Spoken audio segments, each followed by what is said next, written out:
My first instrument was actually the piano, and my mom wanted me to take piano lessons when I was real little, and cause she played piano, played some classical piano, always playing around the house, and so I studied piano for a little while, and I kind of got into guitar, which was my main instrument, when I was about 11 or 12, something like that, and it was just when I chose that, and it was kind of my choice, it stuck.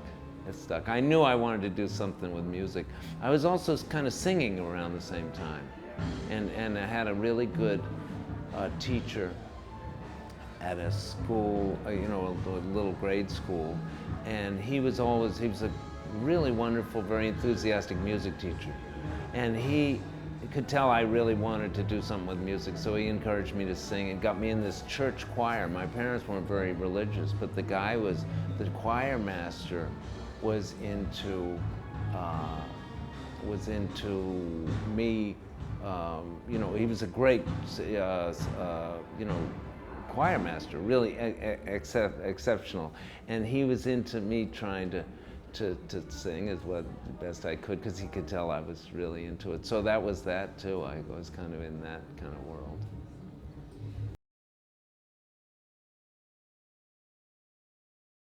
A lot of teachers. I had a lot of really great teachers, and continue to. I mean, I think music is so endless, and I always want to find a teacher that I can go to or correspond with, and not so much online kind of stuff, but really hopefully be there. But I had a guy, the first guy that comes to mind was kind of later on, but it was the most important was Charlie Banakis, who was an amazing teacher, who was a piano player, but he taught everybody, all instruments. And he was an incredible player, but he never played out. He just said he wanted to just teach. That's all he wanted to do. Great bebopper and great everything, just an amazing musician, and figured out very, very natural musician. By the time he was 9, I think Errol Garner heard him in some little place and said, "That's me in there playing." He was like one of those really amazing kids, but he didn't, he just wanted to teach. That's how it that's where his heart was, I guess, and amazingly enthusiastic about the music. It didn't matter if you were a fantastic player or not. If you did the work, the effort was everything. And so that was really beautiful. Charlie Banakis was one. Of course, there was Mick Goodrick was another guitar teacher that I had, who was phenomenal. Pat Metheny also, we just played, and he tried to get me to go out and play more, and got me this gig with Blood, Sweat and Tears. I heard that they were looking for an audition, and or that they were looking for people to audition, and I auditioned, and lo and behold got the gig, which shocked the hell out of me. But I did that gig for a couple of years. That's why I went to Berklee College of Music, but never finished. That's when it was like $1,500 a month. Now it's like $57,000 a year, some amazing stuff, but that was back in the day.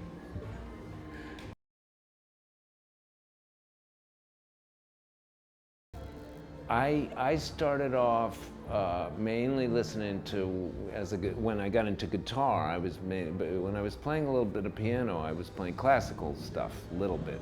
Not great by any means, but just a little bit.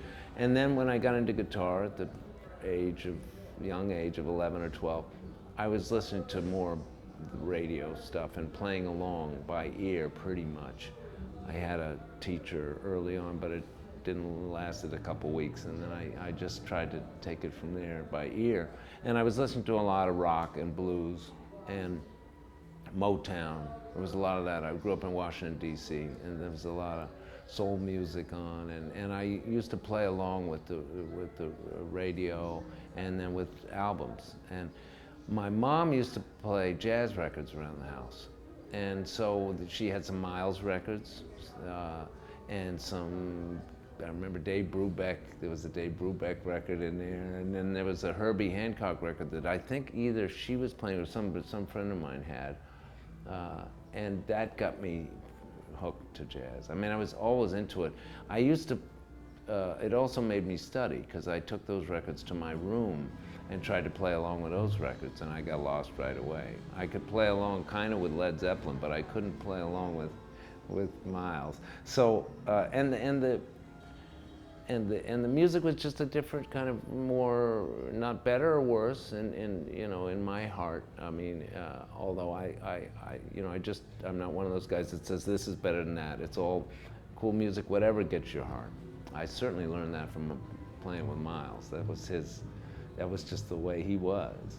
So, I mean, he loved Hendrix, and he'd be talking about Jimi Hendrix one day, and the same day, and how much that turned him on. And the same day, he'd be talking about playing with Bird and how great that was, So, but but that's what I got into at first, with probably a couple of records like that my mom played around the house, and really the more I got into jazz, the more I loved it. So then I started studying, getting into it.